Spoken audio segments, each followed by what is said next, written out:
يبدو أن قرار رحيل كريستيانو رونالدو إلى السعودية وانضمام ليونيل ميسي للدوري الأمريكي لن يمنعنا من مشاهدة المنافسة بين الثنائي مجددا.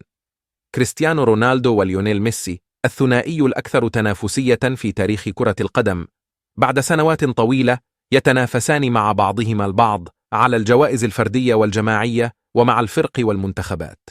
رونالدو رحل إلى النصر السعودي في يناير الماضي وترك مانشستر يونايتد وأوروبا بالكامل، كما فعل ليونيل ميسي الأمر ذاته عندما غادر باريس سان جيرمان في الصيف الماضي بعد نهاية عقده متجها إلى إنتر ميامي الأمريكي. موقع دوبل أماريلا أكد أن الاتحاد الأرجنتيني لكرة القدم تلقى عرضا من نظيره البرتغالي لإقامة مباراة ودية بين المنتخبين، وأشارت التقارير إلى أن المباراة من المفترض أن تقام في مارس 2024 وتجمع بين المنتخب البرتغالي ونظيره الأرجنتيني بطل العالم، ولكن حتى الآن لم يوافق اتحاد التانغو الذي يدرس العرض من بين عروض أخرى مقدمة لملاقاة البيانكو سيليستي.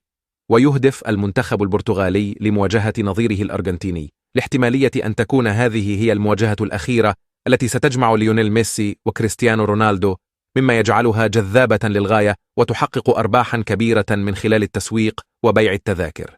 بالإضافة إلى ذلك فإن المنتخب الأرجنتيني لديه أيضا عرض من نظيره الإنجليزي لخوض مباراة ودية بينهما بشرط أن تقام على ملعب ويمبلي في العاصمة الإنجليزية لندن.